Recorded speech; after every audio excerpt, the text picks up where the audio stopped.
All right, Dog Nation. Miracosta High School, Ryan Montgomery, Georgia 2025 quarterback commitment. Let's take a look at his pro day. Joining me on this feature is going to be Brad Maendler, Montgomery's longtime quarterback trainer.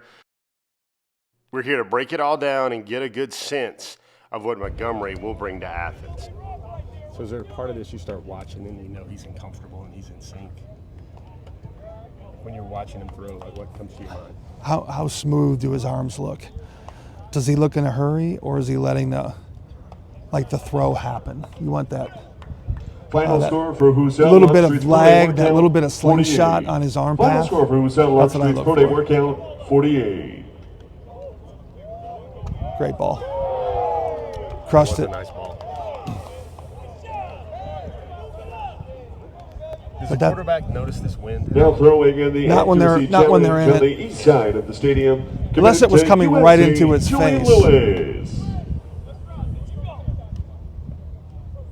Good ball. Nice. Great catch. You might want to let the Georgia staff know about that guy. His Pro Day workout presented by Vices, committed to the University of Georgia, Ryan Montgomery.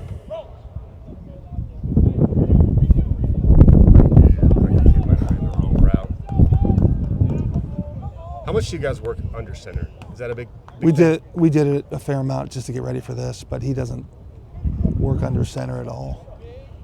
In high school, they're empty 50% of the time, and he's calling protections. And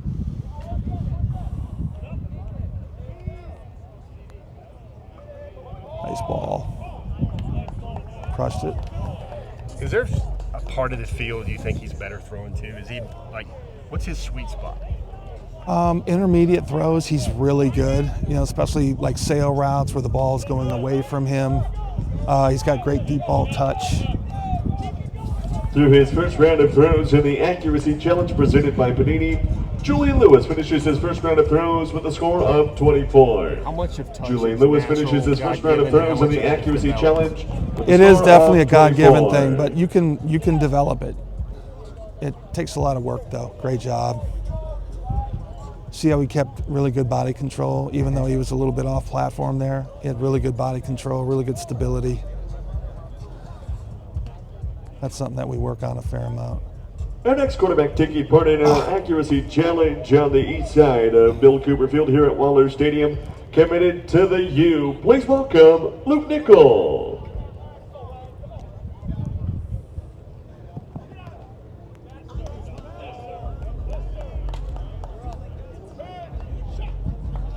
That is a long throw. That was right middle, come back to the far sideline.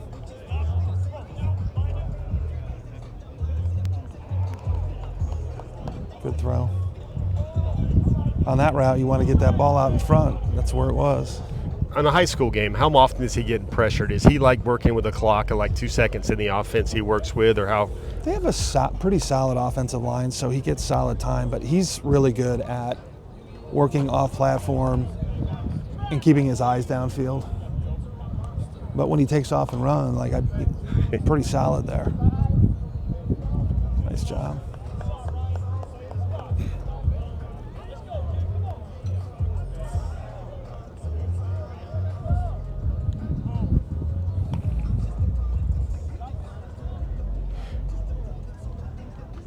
Back shoulder. Back shoulder. That's a tough one when you don't work with these guys. You know what I mean? The back shoulder. Yeah. Is this the first time you've ever seen him work out sleeveless? No. No, he's done it before. The quarterbacks start to get a little muscle, right? They get some guns. They want to show it off a little bit. You know what I'm saying?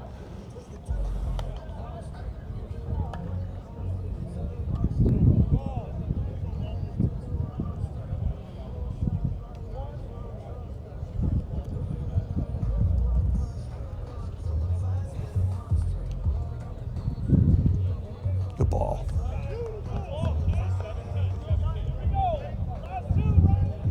He looks like the more he's putting air on the ball in this environment, the better his Through his first round of throws in the accuracy challenge, Luke Nickel finishes with a first round score of 27.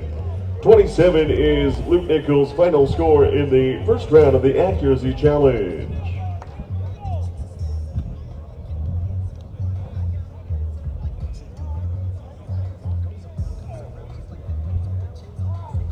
tipped it. That's where you want that ball. That's where you want that elevated. ball. Either we get it or we don't. They don't get it. Perfect. So what comes to your mind thinking about what you just saw there? Like, how would you describe what the outing was for him there? Well, I just thought he was really crisp. You know what I mean? And just in terms of ball quality, lots of spin. The right amount of speed based on the throw, right? So changing speeds. I always marvel a little bit when you're not used to dropping under center and going through a 5-step drop and then hitching, or sometimes they have them reset and those kinds of things. When you're not used to doing that, it can be a problem at the top of your drop if you don't know how to control your weight. And he doesn't do that a lot. We practiced it, every time we got together to prepare for this. But if you're not used to doing it, like I said, it can be an issue, and I just thought he was really, his posture was really good. I didn't see any weight fall out, on his plant step outside. I didn't see any of that, so pretty happy.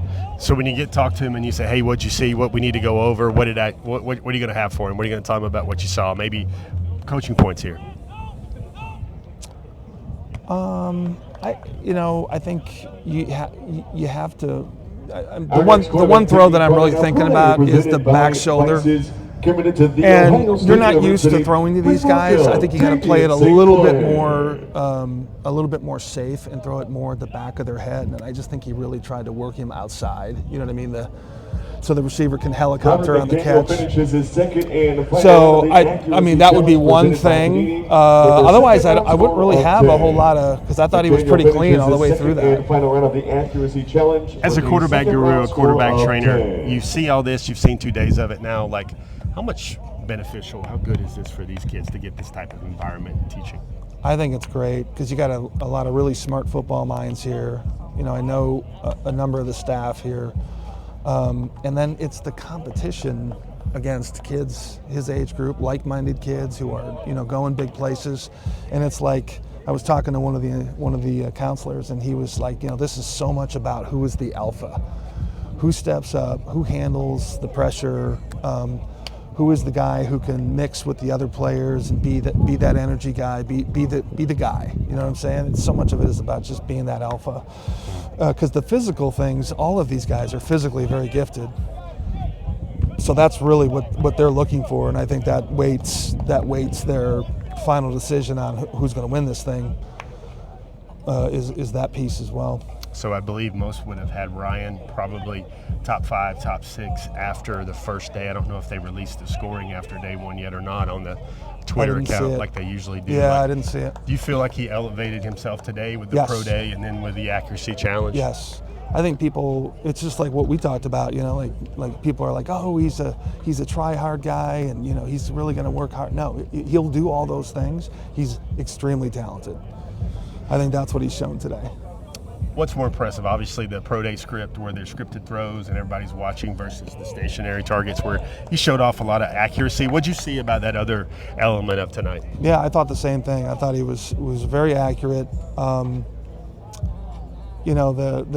think that first round, that deep ball, he was a little off on that one, and then he came back the second round and threw a great deep ball. So, I mean, Ryan is the kind of kid who just gets better.